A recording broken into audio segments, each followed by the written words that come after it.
unsealing of a 3-count indictment, charging Sean Combs with racketeering conspiracy, sex trafficking, interstate transportation for prostitution. Combs is dangerous and poses an ongoing threat to the safety of the community. When Combs didn't get his way, he was violent. Mr. Combs is a fighter. He's going to fight this to the end. He's innocent. We knew this was coming. His spirits are good. He's confident. He's not guilty. He's innocent of these charges. Damn, Diddy. Yo, I ain't gonna lie, bro. Say it ain't so. We ain't want it to be so. That no Diddy shit was just a joke. Damn, Diddy, you are Kelly. Nah, we don't know until it's all over. But Diddy facing life in prison after the freakiest federal takedown in hip hop. This boy got caught with 100,000 bottles of baby oil. Let me stop. Hey yo, it's your boy 41 Pop. Make sure you like and subscribe for more. We got a video with 1090 Jake. You know what I'm saying? Always telling the truth. Like and subscribe, my boy. Let's go. Back at it again with the freak shit.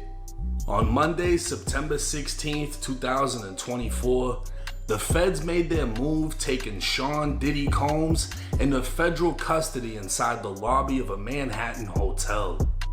His arrest would come 10 months after multiple allegations of freak nasty abuse. Cassie would be the first to file a lawsuit accusing Diddy of savage beatings, rape, drugs, the list goes on. Well, the very next day after the lawsuit went viral, Diddy's lawyer, and Cassie... Yo, if you were around for the Cassie and Diddy era, like, not no little ass, I'm talking about a really witness this shit. Everybody knew, Diddy owned Cassie, bro. Like, I want to say, like, at the end of the day, like, Diddy is the reason why Cassie is who she is. But the way we already knew Diddy was doing that. Everything that they say in this is like, it ain't nothing new. It's just bringing it up for her. Bro, we already knew Diddy was doing that shit, bro. Diddy owned her, bro. He settled the law. And he never act like he didn't. I ain't gonna lie. He ain't never sugarcoat the whole situation. None of that shit. Lawsuit with the terms to be kept confidential. The speed of how fast the lawsuit ended pretty much answered everyone's question as to did he do it. In the following months, both women and a man would come forward with more deviant allegations. Homeland Security would strike, conducting early morning raids on Diddy's Los Angeles and Miami mansions. Following the raids, a video of Cassie being assaulted by Diddy would take the internet by storm, as the lawsuit alleged Diddy paid $50,000 at the time to make the video disappear. Howard University would revoke Diddy's... They said Cassie was running away from the freak party. That's why Diddy was still in his towel. Diddy backhanded and said, bitch, get the fuck back in there and suck some dick. No bullshit. I'm not playing. Honorary degree and terminate the scholarship program in his name, and the mayor of New York City would also request the key to the city be returned. It would appear Diddy knew what was coming as he traveled back to New York City, checking into a hotel on September 5th in anticipation of the indictment.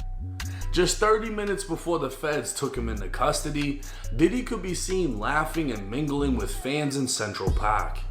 At one point, he'd even meet with his lawyer on a park bench.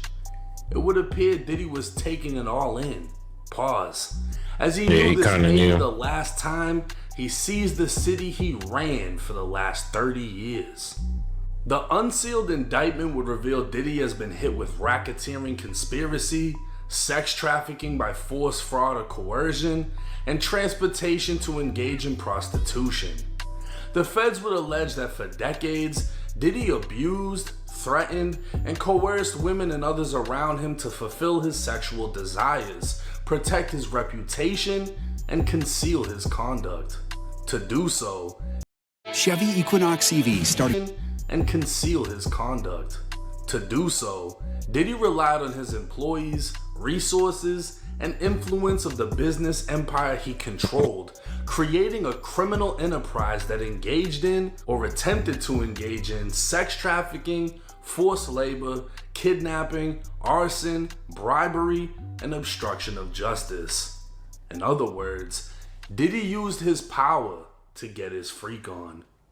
Diddy engaged in a persistent and pervasive pattern of abuse toward women and other individuals.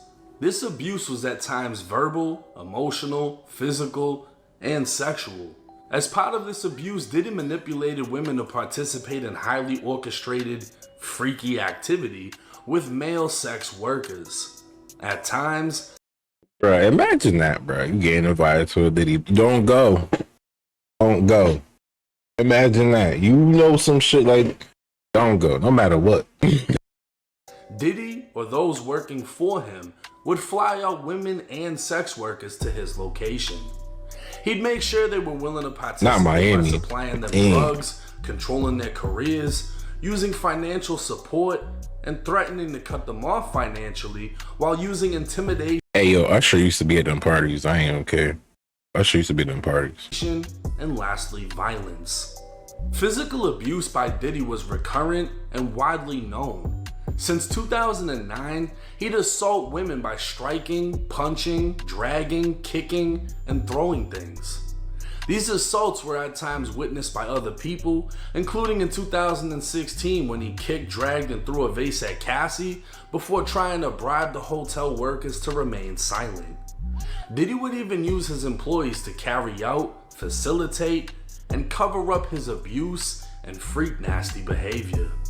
Members of the Diddy enterprise were well involved in his dirty work and worked together to preserve, protect, promote, and enhance the power, reputation, and brand that is Sean Diddy Combs.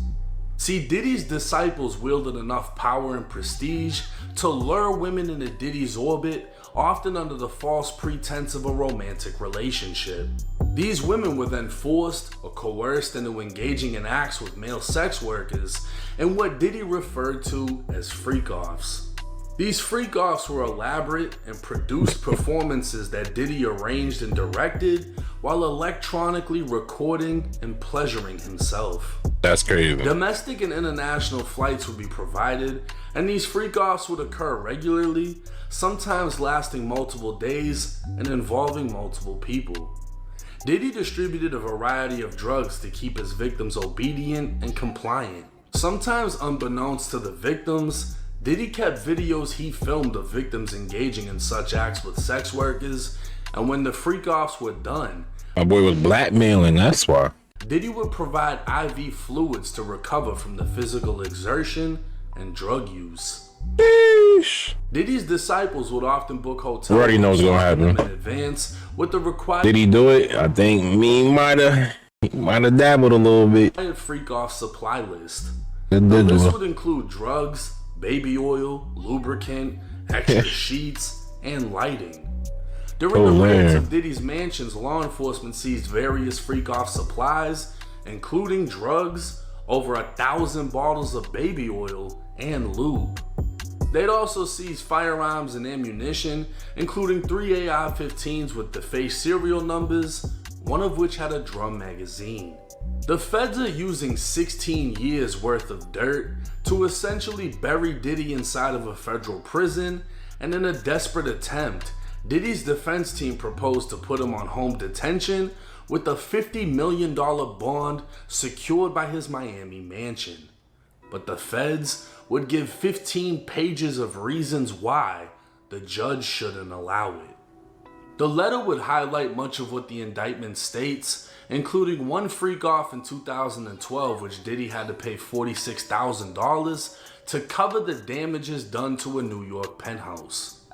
In 2011, Diddy and a conspirator kidnapped an individual at gunpoint to facilitate breaking into and entering the residence of someone else. 2 weeks later, Diddy's disciples set fire to that person's car by slicing open the convertible top and dropping a Molotov cocktail inside the interior. Since 2008, allegations of Diddy's violence against women has been reported in the public media, but more recently, there has been an outpouring of allegations dating back to the 90s. The weapons recovered inside of Diddy's home are also a federal concern. While 6 legal weapons were found stored in safes, 3 AR-15s were found with defaced serial numbers making them very illegal. A drum magazine loaded with 59 rounds of .223 ammo was found in his Los Angeles mansion, where high-capacity magazines are very illegal. To make a long story short, the feds said Diddy's dangerous, has a shitload of money, and is definitely a flight risk, so the judge denied his bail. As of now, Diddy resides in he ain't gonna run though. They just did that.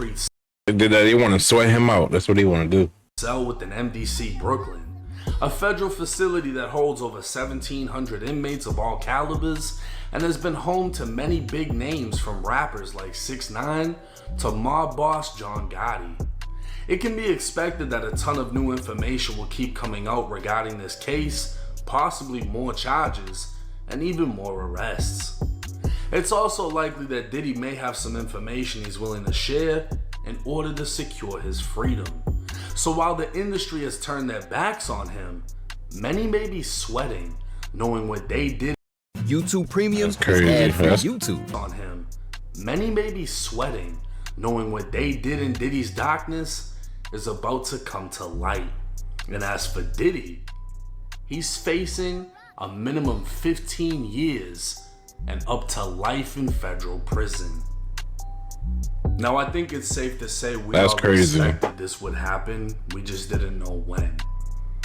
The fact that he only has 3 counts is somewhat surprising. I thought it would have been more because all the allegations against him are so crazy and in-depth, but racketeering is pretty much bundling up everything into one charge. At the end of the day, he has 3 charges. He's facing 15 years minimum up to life. And the way the feds work is you're either gonna tell on somebody or you're gonna get fucked. Pretty much. The type of case he they has, want him to snitch, dog. when you get locked up, it's frowned upon to the point that you can be a target. But that's more so for people that aren't so rich and aren't so famous. I'm not sure how it would play out for him because he has money to sway the crowd. But this is the thing. They may also come for the money. They may come for his properties. They may come for everything. And if they're able to take away his means of defense and making things happen, they're taking away his power, which is gonna reduce him from a music mogul to a famous person with not so much money. But what I think is gonna happen and what I know is gonna come to light is a lot more names. A lot more people, possibly more arrests, a lot of people falling back, and you know, Diddy has a lot of information on people. This shit's kind of similar to the Epstein shit when he was bringing people to the island, except Diddy was doing this shit over here. You're flying people through, you're recording them, you're giving them drugs, whatever. Now Diddy, his life is on the line, and we're gonna see how desperate he gets. We're gonna see how desperate other people get. We don't know how deep this is gonna go, and this is only the beginning.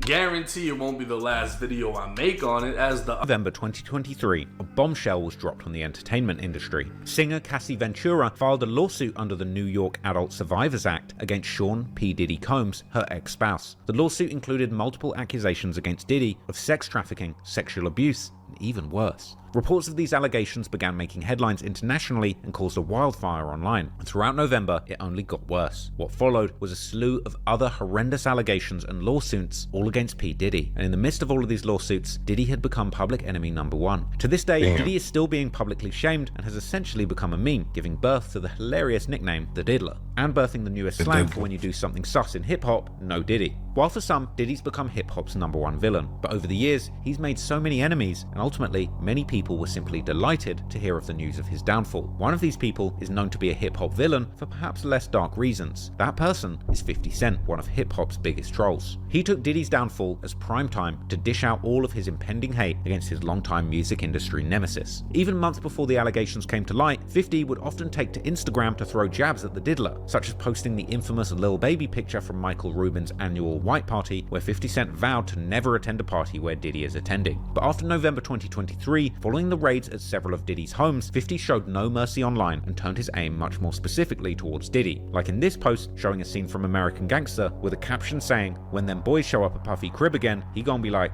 let me tell you about all them people on them tapes, LOL." Now, before I get any further into the story of Diddy versus 50, I just want to leave a quick disclaimer. Okay, this story will have some pretty dark things as part of it, mainly relating to some of the twisted things that Diddy's been up to. But this video has been censored in order to comply with all of YouTube's community guidelines. So no swearing's going to appear in this video, no violence. There's not really anything violent in this video, but I'm just letting you know that there are going to be some pretty heavy themes going on throughout this video. But the video has been censored, and if you want to see an uncut version of this video with all the swearing and other things that I just didn't want to put in this version of the video, and I do this for all of my videos, head on over to patreon.com/TraplawRoss and you can go and watch it there, just for $2. Thanks. 50 would even share clips of Diddy's neighbors making heinous claims of multiple buses filled with minors regularly entering his residence. Or even 50 essentially calling Diddy the new R. Kelly, whilst teasing a full, high-budget documentary that he was producing all about Diddy's allegations, similar to Surviving R. Kelly. 50 has been trolling Diddy to such an extent that it's made its own headlines on prominent news outlets like CNN. But this isn't just 50 trying to hijack a popular news story of the times. The truth is, Diddy and 50 have... I ain't gonna lie, that shirt 50 wearing look mad sus. That's just screaming Diddy. I ain't gonna cat. That whole outfit, that's the reason why Diddy even came over to you in the first goddamn place. Is that shirt right there. He saw that shirt from across the room, my boy. That shit is crazy. And dark history spanning decades, going all the way back to a time when they were friends coming up in New York's cutthroat hip-hop scene, eventually teaming up against shared ops, in the end becoming frenemies, and finally full-blown enemies, with 50 Cent in 2024 ultimately becoming P. Diddy's worst nightmare. So today, let's look into the history of this beef that goes back decades and uncover why 50 Cent hates Diddy so much that he waited 20 years for this downfall. Yo, MTV Raps, and we up in the MTV Rap. These bad boys. Oh shit! You know what I'm saying? No doubt. Puffy and crew. So Puffy, No, this is my crew than me. this is family. Artists always first, baby. Puffy, take it away. Check it out. This is my man, the Notorious B.I.G. What's the deal? What's going on? The show you're about to see is a conversation with producer, performer, and all-round record mogul Puffy Combs. It was recorded last March, just after the murder of Puffy's friend and protege Biggie Smalls, the Notorious B.I.G. See, I'm crazy. I be thinking, yep. I was crazy enough to believe what the I was saying gonna happen was gonna happen. And that's why I was persistent enough and consistent enough to exist now. He's sitting right here, boy. Queen. Coming at you outside. On the streets, and I am on wax. So if you see me in New York, you see me making my stack. And the award for best rap video goes to, come on, Playboy, 50 Cent. Yeah, you know what's interesting? He's not an artist. He's out. Yeah, but he's not an artist.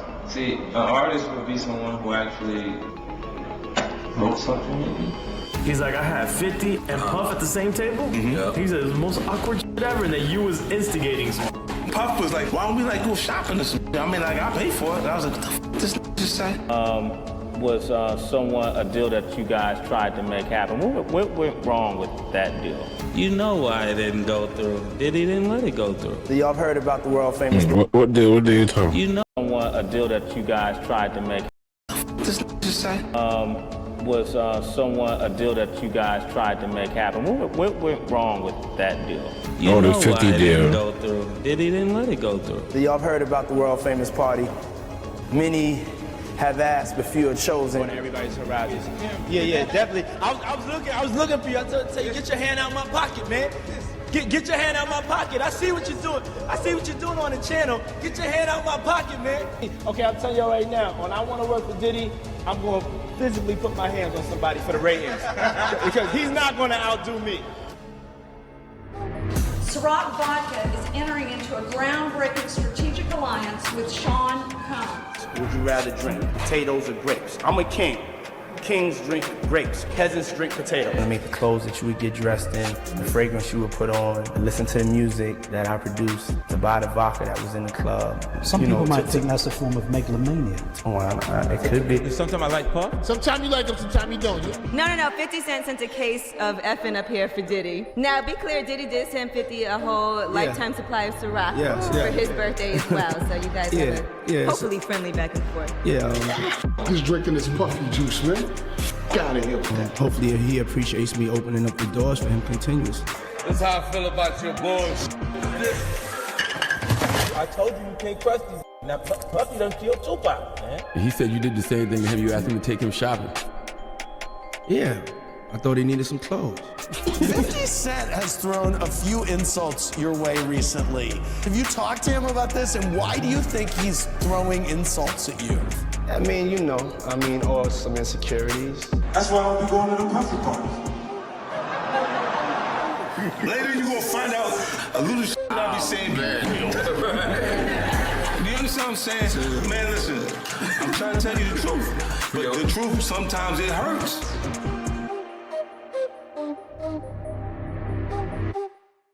Before we go any further, guys, I just want to ask a quick favor of you, okay? To understand the origins of this beef, it's important to first look at the pair's come up in the industry and where exactly they initially begun clashing heads. Sean Combs was born in 1969 and he was raised in the grimy streets of Harlem, New York in the 1970s, as he would explain to DJ Vlad in a throwback interview. I'm a Harlem boy, no disrespect to anybody. That's where my mom was from. That's where my father's from. That's where my father died at. That's where I was born. That's what I represent. That's my swag. That's my tenacity. I just love being from there. That's where my soul comes from. That hustler mentality has a lot to do with why I am. After the loss of his father Melvin at the age of 2, Sean and his family moved into the suburbs of Mount Vernon. Mount Vernon is a city in Westchester County, New York, in the United States. It's an inner suburb of New York City, immediately to the north of the borough of the Bronx. And Sean credited Mount Vernon for broadening his horizons and introducing him to new cultures and opportunities. In comparison to Harlem, it was a completely different world. Sean attended an all-boys private Montessori school, Mount St. Michael Academy, and he spent the rest of his adolescence in Mount Vernon and took a liking to the performance arts. It was reported that in his teenage years, Sean actually danced in several music videos for big artists like Diana Ross, which would explain his numerous music video antics later on in his career. After high school, he went to Howard University in DC to pursue a business degree, and it was during college that Diddy began gaining a reputation for throwing huge parties. These parties were becoming a key part of Sean's personality, and it was really what made him so popular. Sean and DJ Derek Angeletti became very close after this and began throwing multiple parties every single month. Celebrities even began attending the events, and Sean took advantage of his chance to spread his name, engraving his name and nickname Puff on his business cards. According to the DJ, one party at the Masonic Temple had over 1,500 people in attendance. In 1989, after freshman year in college, he met up with his childhood friend Dwight Myers, aka Heavy D. He was like his mentor through childhood, and he was a known rapper in the scene. In that same year, 1989, Heavy would sign to the record label Uptown Records in New York City. Over summer 1989, Sean went back to New York City and linked up with Heavy D, who later introed Sean to the label owner Andre Harrell, a flamboyant black record executive who famously coined the term ghetto fabulous. The two would allegedly become very close, and that same summer, Diddy was hired as an intern for the label, all still while just being a freshman in college. He must have been doing an impeccable job, and he was swiftly promoted to an A&R executive. At just age 20, Sean was already achieving massive success in the music industry. No one really knew how. By autumn 1992, after the signing of his latest label talent, the Notorious B.I.G., the debut album Ready to Die was due for release, but Uptown's parent company was apparently refusing to release it, saying that the lyrics were far too vulgar. Both Diddy and Biggie were upset and voiced their frustrations, leading Diddy to be fired from Uptown in late 1992. This led Diddy to move into the next year, forming his own record label, the now infamous Bad Boy Entertainment. Diddy had begun building a very impressive lineup at Bad Boy, and in September 1994, the label finally released Biggie's Ready to Die. Ready to Die resonated with hip-hop fans instantly and is considered to be one of the great classic rap albums in history, even scoring perfect reviews by some of music's most respected media outlets. Bad Boy continued their massive success throughout the 90s, becoming one of the biggest labels in rap, curating a vast catalogue of hits and respected albums, with a massive artists like Craig Mack, Biggie Smalls, Lil' Kim, The Lox, and many more. And this momentum carried over into the new millennium, cementing Diddy as one of the biggest media moguls the rap game ever saw. And as a celebrity and budding New York socialite, Diddy's profile would continue to grow as he broke into the A-list echelon. Diddy got into a high-profile relationship with Jennifer Lopez, flaunting his new bae and his success on the red carpet at the 2000 Grammy Awards. By the start of the new millennium, Diddy had truly made it, but interestingly, as Diddy had reached the top, he was living the high life as perhaps hip-hop's first true mogul. But unfortunately, in the shadowy gutter of New York's rap scene, a young 50 Cent was grinding and facing some of the hardest situations a man could possibly face. 50. Don't play. We don't play that. We don't play that. While Diddy had found fame and a fortune on the business side of the rap game in the late 90s, we also saw the emergence of another titan in the rap world. From Southside Jamaica, Queens, New York, a man named Curtis Jackson, locally known in the streets as Boo Boo before he found his 50 Cent moniker, 50 Cent was known as a menace in the streets of Queens who was very active from a young age and was known as the boss of his 134 Guy Brewer block. But 50 Cent had bigger dreams than just running his block and eventually was looking to turn his tales of running the streets into a buzzing rap career. In 1996, 50 was introduced to the legendary Jam Master Jay from Run DMC, who helped 50 establish his sound and trained him to write raps and helped improve his ability to write hooks and form proper songs. In 1999, 50 signed a deal and would join Columbia Records ahead of the release of his debut album, Power of the Dollar. But as 1999 was wrapping up, 50 felt that there was a lack of anticipation for his upcoming debut release. So on August the 10th, 50 chose to shake up the rap game and put many of the biggest artists on notice. He released the infamous track How to Rob, which was basically a diss track on the whole music industry, including firing shots at R&B singers Bobby Brown and Keith Sweat, as well as DMX. That shit was fire. That shit was fire. And many more. But the very first diss at the start of the song was aimed at none other than P. Diddy himself. 50 was aware that dissing the biggest label owner at the time would certainly attract eyes to his project, marking this as the first entry into this saga of beef. In the song, 50 threatens to kidnap Diddy's then partner Kim Porter and orders Diddy that he'll need to pay her ransom and dance his way to the nearest ATM, hilariously alluding to Diddy's fruity dances often seen in bad boy videos. The strategy of airing out the entire rap game and aiming for the biggest names was a genius marketing move, and the song really put 50 on the map and got his name buzzing. Just like Diddy, 50 clearly had a business-oriented mind and was sharp enough to manipulate tactics to generate buzz for his projects and increase his sales. His method worked, and the very next month in September, 50 featured in the Next People on the Verge section in Vibe magazine. All was set for the big release of 50's debut album, but the next year, disaster struck for 50's career, as he would seemingly use the same strategy of airing people out publicly to get attention, but this time it was figures in the streets rather than the recording industry that he was exposing. His track Ghetto Quran was one of the first examples of a gangster rapper exposing other gangsters and their activities directly by name, specifically local drug lord Kenneth Supreme McGriff, with 50 rapping openly on the track that he would break down the story of the gangster running the South Side, openly saying that Supreme was the businessman and his enforcer Prince was killing people on behalf of him.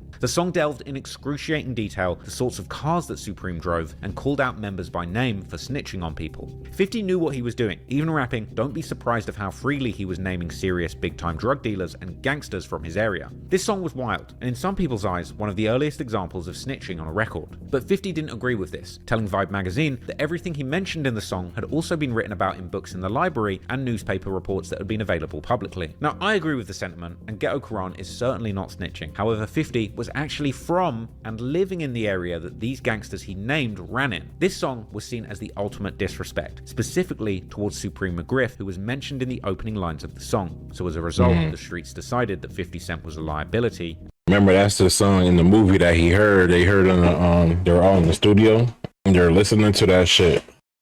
Song right there. That's what made him go shoot him up. Would need to be taken out. On May 24th, 2000, whilst 50 was in a car in front of his grandmother's house, a stranger approached him from behind and started shooting at close range. 50 was hit 9 times, but like a true soldier, 50 drove himself to Jamaica Hospital and survived the attack, narrowly escaping I death. didn't even know that. This nigga drove himself to the fucking hospital after being shot 9 times. It's crazy. One bullet had knocked out a tooth, another had hit his hip, and sadly he was told that he would forever slur and limp, with the implication that this would obviously affect 50's ability to rap, but he didn't let it stop him. His original album Power of the Dollar was set for release in July 2000, but after the shooting, 50 was dropped from the label. Luckily, 50 managed to make a full recovery from the incident, and by 2001 he was back in the studio writing music once again. And it appears that by this point, Diddy had actually let the previous diss aimed at him on How to Rob slide, as 50 claims that Jennifer Lopez, Diddy's girlfriend at the time, had told Diddy to use 50 Cent as a ghostwriter. And allegedly, Diddy actually took up this advice, because on the 10th of July 2001, Bad Boy artist G-Dep released his song Let's Get It, a posse cut featuring Black Rob and P. Diddy himself, or Puffy as he was known at the time. With the YouTube featuring Black Rob and P. Diddy himself, or Puffy as he was known at the time. According to 50 Cent, he actually wrote the chorus and Diddy's verse for this track, and when assessing the hook, it definitely seems to be something that could have been produced by 50's pen. First time I came back was because Jennifer Lopez told Puffy he should have me come back to write music with him. I came back, Puffy had a song, it used to go, make this money, take this money. Ain't no way you could take this from me. They get money, let's get it. That don't feel like 50?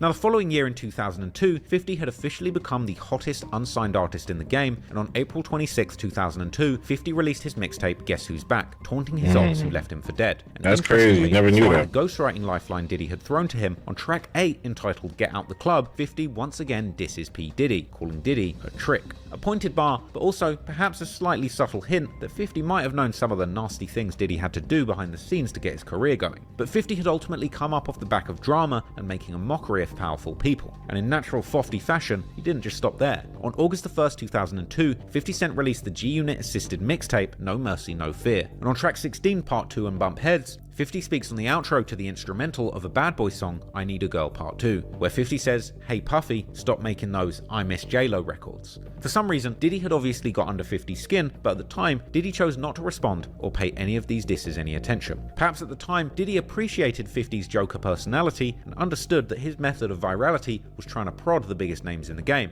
And honestly, it was working. As mentioned, 50 Cent was on fire during this time, and every label was desperately trying to sign him. And surprisingly, even after multiple public disses, Diddy himself also joined in on the bidding war. According to G-Unit member Tony Yayo, Diddy arranged a meeting with 50 to discuss a potential signing, but ultimately chose not to proceed due to 50's ongoing war in New York with Kenneth Supreme McGriff, the kingpin and founder of the notorious Supreme Team, who were one of the biggest crime syndicates in New York throughout the 80s to the 2000s. I guess even Diddy was scared of those guys. I remember the first time, and a lot of people don't know the story. That's crazy. 50 went to Diddy for Bad Boy. A lot of people don't know that. We had the meeting, and it was so crazy that Diddy didn't sign him. I know that was one of the biggest mistakes of Bad Boy. You know, the Preem situation, and you know, a lot of people were scared of Preem. 50 wasn't. So it was just like, you know, I remember Diddy said this. He don't even remember. He said the 3 things people hate about rappers. He's like, yo, we can't sign you, Playboy. It's too much.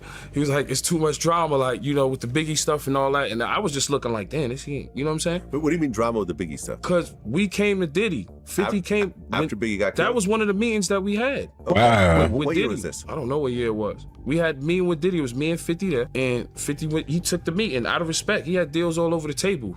I wasn't saying he was gonna take the deal. He might have not. But Diddy didn't want to take the deal because all the drama. But 50 was the hottest on the planet. Okay, was How to Rob out at this point? Nah, this is after How to Rob. This is after he got shot, and he had all the mixtape on Smash. With some rumors circulating that damn, this nigga was that dangerous. The fuck? Diddy and other New York City-based record labels actually blackballed 50 Cent from the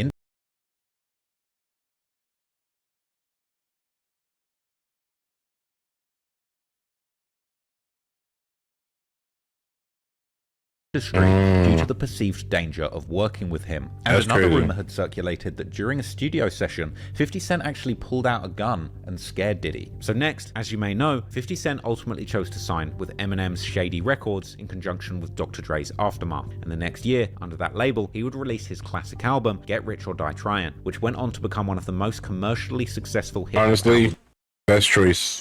Best choice, because we did not want to see the Diddy. It's in the videos, dog.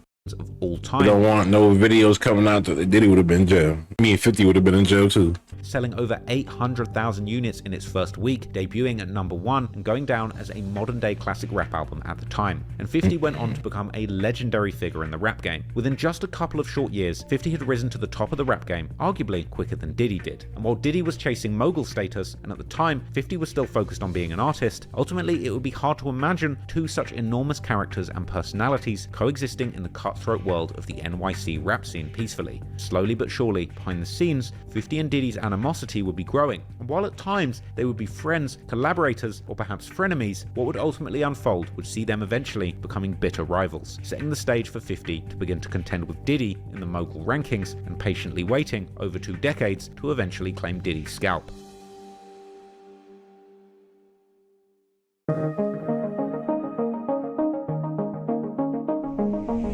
Over the next few years, Diddy and 50's beef went quiet, likely due to all the success on both sides. But behind the scenes, tension was brewing. By 2003, both men were megastars in the rap game in their own rights. One interesting moment occurred when the two crossed paths on the 28th of August 2003, as Diddy ended up presenting the award for Best Rap Video at the MTV VMAs award show, with the winner being none other than 50 Cent for In Da Club.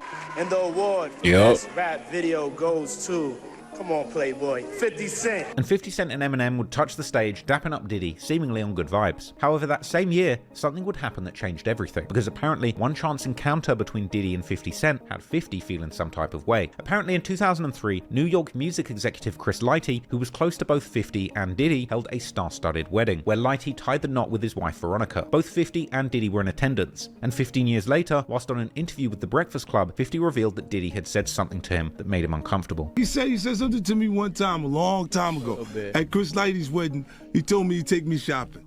I looked at him like, what'd you just say? Let me move, man, before I do something. You're gonna make me mess up the wedding. 50 would also elaborate on this strange offer on his 2020 Drink Champs interview, when it was revealed that 50 and Diddy had been placed together on the same table at the wedding, and it was incredibly awkward. He's like, I had 50, I think it's Steve Stout, and Puff at the same table? He said, it's the most awkward ever, and that you was instigating some shit. And it was at this point that Diddy made the strange comment, offering to take 50 Cent shopping and pay for everything. Then Puff was like, yeah, like first he was amping him to get Stout. Then he was like, yo, so when we gonna get the chance to, to kick it? Like we could just hang out. We gotta kick it. This is Puff. Okay. You're telling me we gotta kick it, and he was like, yo, why don't we like go shopping or some? I mean, like I pay for it. And I was like, what the fuck this just say? I got the away from him because I was like, this nigga like the fucking wait. This just tell me he's shopping. That's mad random, bro. 50's skin. It's unclear if this was a misinterpreted attempt at Diddy being friendly to 50, or a sign of disrespect trying to mock his fashion sense, or perhaps, even worse, a deeply disturbing attempt at mind games to put 50 Cent in a subordinate position. Let me get out of no. Pretty much. That's what a guy says to a girl. Don't make like it's just me, man. What if you do some like a little fluffy stuff going on? Regardless of the intent, 50 was troubled by the way that Diddy was behaving at the wedding, and from 2003 onward, he would continue making subtle jabs at Diddy and his music, such as the slick line on the November 4th, 2003 G-Unit track Poppin' Them Thangs, where 50 joked about the time Diddy assaulted label executive Steve Stout. Luckily, the charges were dropped and the two were back friends. They'd seemingly spent time on good terms, for example being pictured together at showbiz events in 2004. But this would all change in 2006 when 50 Cent was gearing up to release his mixtape, G-Unit Radio 22, Hip Hop is Dead. As before the release of this tape, 50 had been attempting to sign former Bad Boy Records star Mace to his G-Unit collective and label. They became close, with Mace even appearing in the music video to 50's hit song Window Shopper, which dropped in November 2005, perhaps sending a sign to the world that he had been window shopping for a new record deal. Funnily enough, there's a much deeper meaning to this, as it later emerged that 50 was offended and creeped out when Diddy offered to take him shopping, and in the music video,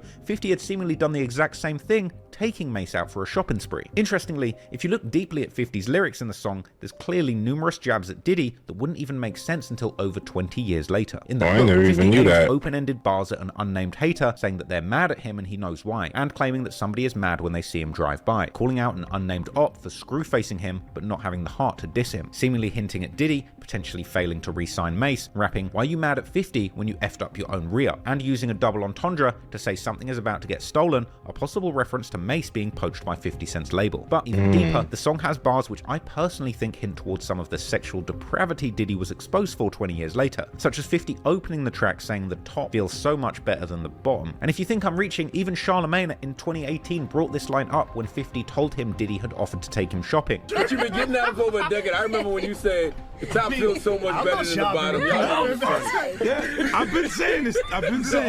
50 also made reference to Freak Offs, which would later be mentioned in a big indictment against Diddy, and a remix of the song featuring Mace would later release as part of 50's mixtape G-Unit Radio Part 16, as well as his Bulletproof video game soundtrack. Cameron would later question Mace on what on earth he was doing out shopping with 50 in the music video in a hilarious 2023 podcast. In 50 Cent's video, window shopping, what was your role exactly in that? What was my role? Took you shopping. They said he scooped you and took you shopping in the video. That's what they told me. I didn't see the video. I don't know. I just was asking. I'm gonna let you in. This video caused issue between 50 and Diddy, as Mace was always a bad boy artist and was almost seen as Diddy's right-hand man. But ultimately, Mace was disgruntled with his deal and had made it public, with one article quoting him as saying even Diddy knew he wanted to leave the label. In fact, this MTV article seemed to portray the signing as a done deal, sporting a headline claiming that even Diddy was in favor of the deal, with quotes from Mace suggesting that he had pretty much decided that joining G-Unit was a done deal. Interestingly, the article suggested that Diddy and Mace had already discussed their contract buyout, and that Diddy had told the news with a grin that he's certain that 50 Cent has the money to buy Mace out of his deal. However, things weren't as sorted as they seemed, with 50 claiming in a 2014 Funk Flex interview on Hot 97 that Diddy did some sucker stuff over this deal. Nah, ever since Mace, you've always had a bad taste in your mouth. Yeah, he did some sucker. You always had a bad taste in your mouth. He was a sucker on that Mace project because he know what he did. 50 would recount a run-in at the Nobu restaurant with Diddy, claiming that Diddy told him it was all good and he was just waiting for 50 to take care of the finances to release Mace from his deal. But then we was in Nobu, me, him, and Jimmy sitting there, right? He was at the table having dinner with some other people and came over. Yo, Playboy, yo, I thought, you know how we going to Tiffany Co. right now. We pick up something, they ain't gonna say nothing. They're gonna send us an invoice later. They're gonna let us walk out. That's what I thought you was doing with Mace. I thought you was taking him on tour. When you come back, you're gonna take care of me.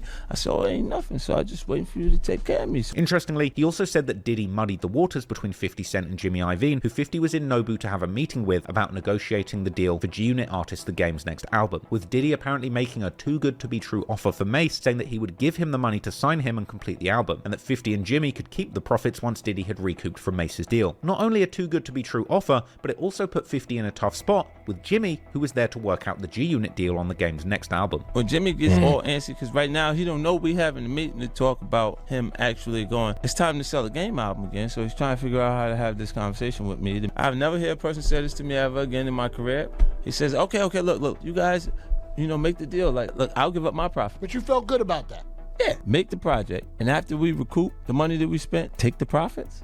Man, Mace might not even get a chance to write all of the record. I'm trying to write the record for him. Super good deal. Never, ever again. And you kind of feel Diddy made the deal hard? Yeah, like after he just said something that I'm never going to hear from my career ever again. In this interview, 50 would then reveal that later, Diddy eventually told him that he was really expecting a whopping $2 million to release Mace from his contract, with 50 famously saying that Mace wasn't worth $2 million with $2 million in his pocket and that he'd have paid $1 million max. Was there a number talked about? Yeah, I was like, what you looking for that? What you want? He said $2 million. I'm like, Mace ain't worth $2 million with $2 million in his pocket. You crazy? It was $1 million over what that was supposed to. He could have got $1 million. 50 even said he felt like Diddy was trying to take advantage of him because he knew he was new to the game and that he had $2 million after the success of Get Rich or Die Trying. He was trying to do that. You knew, like, let me get that. The $2 million. You knew and you got it. Give it to me. Yeah, give it to me. I'm like, man, you gotta be crazy. Check it out. Sam Adams made a light beer. $2 million. You knew and you got it. Give it to me. Yeah, give it to me. I'm like, man, you gotta be crazy, man. This $2 million offer was far beyond what Mace was worth and pretty much a go F yourself offer. Diddy was pretending to be serious about letting 50 sign Mace, basically to waste his time and money. As Mace explained later, Diddy essentially blocked the deal from going through. G-Unit was somewhat a deal that you guys tried to make happen. What went wrong with that deal? You want the honest answer? That's what we're on there for. Yeah. You know why it didn't go through. Diddy didn't let it go through. That's the reason it didn't go through. He wanted 50 to give him all of the money he thought I owed him. And I thought he owed me money, so that was always the underlining battle, the invisible battle. So then when I said I wanted to go with G Unit, he was trying to get all of the money back from 50 Cent. 50 Cent is a street guy. He's not gonna pay that, you know. So then you run into issues. So when Puff, he just kept saying he wanted $2 million, then he wanted $3 million, and he was just trying to make it where we wouldn't have a budget if you give him all the money. You know how Puff is. You're gonna cut your arm off to get free. Okay. So if you get free, you're gonna have an invisible leg or something. This was a furious head-to-head and a deep That's crazy. situation when you think about it. 50 came up as a rapper and reached the top of the game before trying his hand at business and the executive positions. Meanwhile, Diddy had somehow managed to climb the greasy pole as an executive with handy deals made behind the scenes that propelled him to the top of the boardroom as a label executive, with Diddy using his industry clout and the help of actually talented writers like 50 to eventually make himself a famous rapper too. Now 50, a successful artist, was trying to poach one of the most famous artists who had helped Diddy make a name for himself. This would represent a serious challenge for dominance in the backrooms of the rap industry and set the stage for an intense beef that would unfold for years to come. 50 Cent would escalate the beef to new heights when he dropped his P. Diddy diss track, The Bomb, aka Hip Hop, ahead of that mixtape's release. Articles began to circulate at the end of August 2006 saying 50 Cent just dropped the bomb on Diddy. The song itself was a remix of Dead Prez's classic track Hip Hop with one of the most iconic beats in the history of rap. On the track, 50 rapped that Diddy knew who killed Biggie and that he was scared of the boys who did it from the West Side. The song had a boastful hook where he claimed that him and his G-Unit crew run hip hop in its entirety, not Diddy. 50 would also rant at Diddy on the outro with a long tirade that dissed Diddy into another dimension. He mocked Diddy's party, saying that he won't be getting invited to the white party in the Hamptons after this diss, but 50 doesn't want to come to the white parties anyway, and he doesn't want to hang out with Diddy's punk. He'd then move on to rant about Diddy blocking him signing Mace, saying that he doesn't even want Mace anymore, going on to say that Diddy and Mace wasted his time on purpose and that Diddy should reimburse him $50,000 in travel fees for flying around the world trying to help Mace. He'd even claimed that somebody told him something about Diddy that he could easily expose. Now, this song caused a huge splash when it was released, but funnily enough, in recent months, since the FBI's raids on Diddy's properties, it's actually had a resurgence, with YouTube commenters joking that the feds must have been spinning this song during the raid. It seemed that following this, rather than outright beef, 50 Cent opted to kill his enemies with success, and going into 2007, in August, when the Forbes Hip Hop Cash Kings list was announced, 50 Cent had actually overtaken Diddy, ranking number 2 behind Jay-Z, with Diddy in 3rd place as the top 3 earning rappers. However, it may well have been the case that 50 was actually the number 1 spot secretly, as the deal for Coca-Cola to buy vitamin water, which 50 Cent invested in early, was only announced a little more than a week before this list went public. And since 50 was set to make a rumored 9-figure sum from the deal, he may well have been number 1 by a landslide, but the numbers weren't actually known yet. Now go check my vintage video on that topic if you want to know the whole story. But clearly, there was a lot of competition between the 50 made over 100 mil on vitamin. God damn. That's a good deal. Top earners in hip-hop, and interestingly, all of them were New Yorkers. Funnily enough, despite their bitter rivalries, less than a week later, all 3 of these rich rappers would end up having a dramatic run-in with each other. On August 22nd, 2007, T.I. and Ciara's Screamfest tour would go to Madison Square Garden in New York, and at the show, there would be a surprise performance by T.I., Jay-Z, Kanye West, 50 Cent, and Diddy. This was a wild moment and included some strange things, because when Jay-Z realized 50 Cent had walked onto the stage, it seemed like a frosty introduction, and there was a little tension between them. We got, hey. You can get down. You can get down. It's all good. This a real special moment, ain't it? Come on, you can get something. This a real special moment. Uncle Diddy in the mother. Wait, what's going on here? Like a frosty included some strange things, because when Jay-Z realized 50 Cent had walked onto the stage, it seemed like a frosty introduction, and there was a little tension between them. We got, hey. You can get down. You can get down. It's all good. This a real special moment, ain't it? Come on, you can get something. This a real special moment. Uncle Diddy in the mother house. Diddy T.I. had to come back out and make my show hot. I so appreciate it. Hey, 50, I'm glad you up here, because you can share my enthusiasm. Yeah. Some have suggested that this was completely unplanned and that 50 Cent actually invaded the stage and strong-armed the others into letting him stay, asserting his dominance as the king of New York rap, with it being suggested that Jay's introduction showed him he was rattled and didn't have a choice but to let 50 stay on the stage. We got, hey. You can get down. You can get down. It's all good. This a real special moment, ain't it? Come on, you can get something. This a real special moment. During Kanye's performance of Can't Tell Me Nothing, Diddy and 50 would be seen running around the stage separately, and all five would stand side by side on the stage in a legendary moment that sent the fans wild. But quite a few weird things played out in the dynamics between these frenemies of rap royalty during this performance. 50 would begin hilariously counting a large wad of money on stage, and 50 and Diddy would then seem to walk towards each other for a moment before the camera cut back to T.I. At one point, Diddy seemed to be creeping up behind 50. Niggas, I was too young to even know what the fuck was really going on at this point. It seemed like, cause, hey, yo, this shit crazy. I remember all this shit. I ain't know it was beef like this. With 50's head on a swivel and watching out for Diddy. Yo, I ain't never thought these niggas had beef like this. Approaching him, and perhaps for good reason, because this is where Diddy famously spanked Jay-Z's bottom in front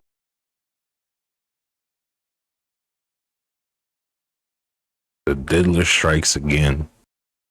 Damn. Diddy approaching him, and perhaps for good reason, because this is where Diddy famously spanked Jay-Z's bottom in front of the whole crowd in a bizarre play of power. Now, I'll be honest, having watched this closely, it seems that 50 continually keeps his power trip on stage. What the fuck is going on? Distance from Diddy, with Diddy seemingly keeping eyes on 50 and often trying to get close. So, Jay-Z, P. Diddy, 50, who run New York? P. Diddy just slapped Jay-Z on the butt 3 times. Diddy over here counting money on the side on stage. Diddy still dancing. This is a clown show. Closer to him. At one point, 50 is actually distracted by the crowd, and Diddy does a complete 360 turn and keeps eyes on 50's rear. But then, right at the end, Diddy actually... That's major pause, bro. That is major pause, bro.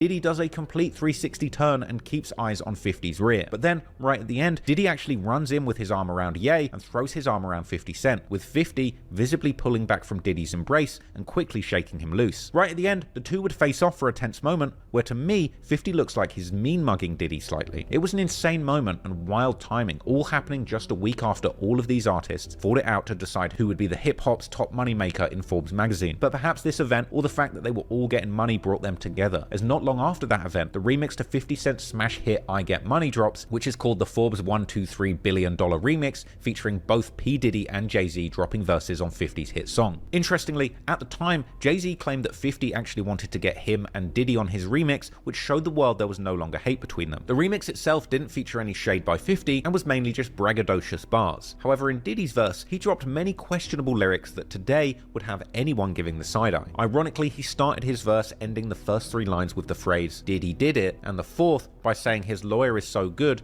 that Diddy got acquitted. For now, it seemed that Diddy and 50 had actually become friends, or at least neutral for the time being. However, in a 2008 MTV interview backstage, Diddy and 50 had a play fight after 50 crashed a Diddy interview to promote his new reality show. Broaden everybody's horizons.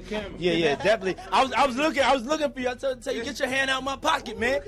Get your hand out my pocket. I see what you're doing. I see what you're doing on the channel. Get your hand out my pocket, man. Look at me when I'm talking to you. I see, yo. I see what you're doing. I see what you're doing, man. I see what you're doing. Nah, look at me, man. I see what you're doing, man. Yeah, you gonna make me. Okay, I'm telling you right now. When I want to work for Diddy, I'm gonna physically put my hands on somebody for the ratings because he's not gonna outdo me. I'm gonna physically. I'm gonna go to Central Book. Yeah. I'm used to it. I know what it is. But you get your hand on my pocket. Get off my channel, boy. I love that Pilly jacket, Chris, though. Have you seen it? I love this show. Donald Trump's seen it as well. Yeah. Donald Trump saying my show is a knockoff of The Apprentice. I said, what's the matter with? Hey, yo, Donald Trump was always in the scene, man. Hey, bro, about Diddy. Hey, yo, Donald Trump was always in the mix. Have you seen it? I love this show. Donald Trump's seen it as well. Yeah. Donald Trump saying my show is a knockoff of The Apprentice. I said, yeah, I remember The Apprentice. That was a good show. I ain't gonna lie. That's a good show. What's the matter with Donald? I mean, he got a little age on him. You can see to me, be honest, it felt a little I want to work for Diddy inspired to me, though. Yeah, but you know what? This is what I got to deal with, right? And these are my friends. But the guys that really don't like me, that's who you need to talk to. Exactly. You know what I'm saying? I love this show, though, for real. I think it's important, like, when you see your friend getting into a new era and a new game, it's important if they do the right thing and they do it the right way. My man did his show the right way. If you haven't seen it, go check it out. I love the show. It seemed that while friendly, the two were still on thin ice, and soon the tension would be rising. Diddy and 50 appeared together again when 50 Cent became embroiled in a deep beef with Rick Ross. Now go check my vintage video on that if you don't know the story, but during the beef, 50 made several incredibly disrespectful vlogs and videos trolling Rick Ross, including one where he invited Rick Ross's son and his mother to Floyd Mayweather's mansion in Las Vegas, with an arguably uncomfortable looking Diddy appearing in the back. Is that Tia? His mother to Floyd Mayweather's mansion in Las Vegas. Yo, Tia been doing this shit, bro. Tia, look at the teeth. She don't got the veneers yet. Las Vegas, with an arguably uncomfortable looking Diddy appearing in the background for parts of the video. At one point, Diddy and 50 seem to be having a friendly conversation, and they go on to eat candy and chat with Floyd and film director Gary Gray for a while. This was surprising, as it seemed that Rick Ross and Diddy actually had a good relationship, but it's entirely possible that Diddy's presence there was completely unplanned. In fact, in the coming months and years, it would emerge that clearly Diddy was much closer to Rick Ross than 50 Cent on a personal level, as Rick Ross would later appear on the 2010 remix to Diddy's Dirty Money Crew's track Angels, and a few months later in April 2010, it would be announced that Diddy had become Rick Ross's official manager, with Rick Ross later claiming in an interview that their relationship is much deeper than just rap, and later announcing that they were recording a joint project together under the name Bugatti Boys, and releasing the track Another One. Unfortunately, as Rick Ross's beef with 50 Cent ended up getting extremely raw and personal, no doubt 50 begun seeing Diddy and Ricky in the same batch as certified ops. But in the years that followed, there was less personal back and forth between Diddy and 50. Perhaps 50 knew how terminal Diddy's decline would eventually be. He seemed to keep a safe distance from hip-hop supervillain, but eventually, just like the situation with Mace, the beef between Diddy and 50 would be reignited once again, with the war playing out this time in the business boardrooms rather than in disses in songs. Roll out! Damn. In disses in songs.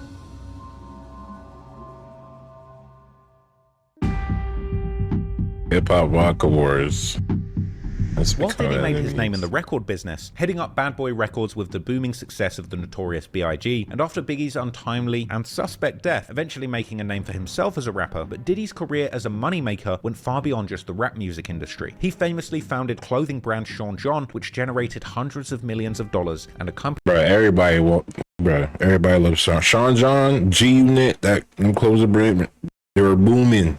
Everybody loved them shits back in the day. I don't care what you say. That he eventually sold pieces of for top dollar. But Diddy's next famous power play Ciroc was booming, becoming the spokesperson for Ciroc. Still is alcoholic booming. Beverage made of grapes, marketed as vodka, but not necessarily actually vodka. Something that Diddy seemed to suggest was an asset rather than a finesse, claiming that only peasants drink actual vodka made from potatoes. Blue Dot Ciroc. It's made with grapes, not potatoes. It's the smoothest thing out there. It's better than that gray PP. Put that geese down, ho, we Ciroc boys. Would you rather drink potatoes or grapes? I'm a king. Kings drink grapes. Queens drink grapes. We don't drink potatoes, okay? Peasants drink potatoes, okay? The grape-derived party drink eventually came in a variety of fruity flavors that matched Diddy's various personalities perfectly. Interestingly, the brand was launched back in 2003, and one of the first celebrities used to market the product was NFL player Earl Little. Know very little about him. It doesn't seem like he really got the brand popping. The brand Ciroc would truly catapult itself into the hip-hop world in 2007 when they started working with Jay-Z and eventually Diddy, who began pushing the brand hard after signing an alleged $100 million deal with the brand, announcing the partnership in a glossy press conference where Diddy claimed that this partnership with Ciroc would revolutionize the spirits industry forever. Ciroc Vodka is entering into a groundbreaking strategic alliance with Sean Combs. Sean Combs and Ciroc Vodka. This is history because this is not an endorsement deal. This is not a co-branding deal. I'm going to be taking the lead on the marketing, the advertising, the brand building, where it's sold, how it's sold, and I'm very excited about building a luxury brand. My alliance with Diageo is something that will revolutionize the spirits industry forever. And it certainly revolutionized Diddy's pockets forever, with it emerging that Diddy was in charge of all marketing for the Ciroc brand in a big money deal that would see Diddy sharing 50% of the profits. Over the following 6 years or so, Diddy would shamelessly plug this drink at every opportunity, in glossy TV ads depicting Diddy partying in high class with Ciroc as his drink of choice, to 3-minute commercial movies where Diddy would hold the Ciroc smooth off and refer to himself as Ciroc Obama. He would hold star-studded Ciroc parties attended by the biggest rappers of the era, and he would famously ring in the new year after year with his Ciroc the New Year campaign and yearly parties. We are here live behind the scenes putting the party together. Y'all have heard about the world famous party. Many have asked, but few are chosen.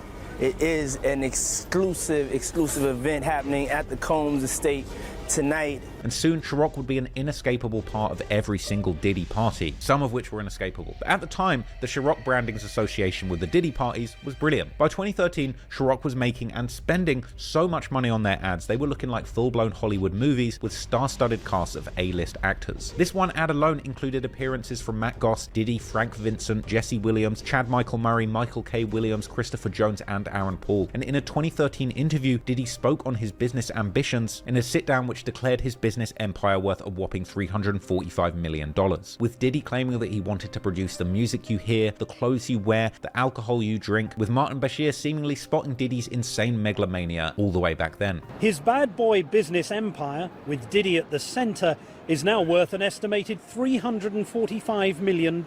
He calls himself the Black James Bond, neither shaken nor stirred, but always selling. Is there anything you would not promote? How about Diddy dog food? No, I wouldn't do Diddy dog food. I was going to make the clothes that you would get dressed in, the fragrance you would put on, listen to the music that I produced, to buy the vodka that was in the club. Some people might think that's a form of megalomania. That you would think that. A form of megalomania. It could be. By 2014, Diddy had truly taken his Ciroc brand to the top of the game. But naturally, if one person is making a bag in business, it doesn't take long for new competitors to try and get into the market. And perhaps unsurprisingly, once again, Diddy's latest corporate op would be none other than 50 Cent himself. Now, in the years following the Rick Ross beef, while Diddy was building the Ciroc brand, the beef between Diddy and 50 got relatively quiet. That's not to say that there weren't the usual characteristic jabs from 50, with shots being sent Diddy's way here and there. The summer of 2010 would actually see 50 Cent going on a Diddy hate press run of sorts. He would do back-to-back interviews where he dropped maximum shade on Diddy. On June the 10th, 50 would be on a Boston radio show called Jammin' 94.5, where he called in to say Diddy's music sucks and that he's a bloodsucker, as well as saying Diddy shouldn't say that Rick Ross reminds him of Biggie Smalls. I was online, man, and I was reading you're not a big Puffy fan these days. Well, you know what? His music sucks. Don't be blunt, 50. Tell us what's on your mind. No, it's bad. It's bad. What is it you don't like about Puffy's music right now? He's not an artist anyway, so that's true. It doesn't really matter. Like if you think about it, is he a rapper? No. Because he said he don't write rhymes, he writes text. That's right. So you're not buying Puffy's CD when it comes out at all, huh? Nobody's buying it. He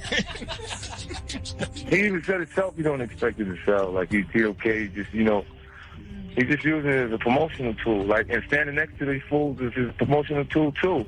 Like, how does Rick Ross remind you of Biggie? Any Biggie fan objects to that. Yeah. He's close to him. So how can he say that? Like, he says that, what, because he's fat in his eyes?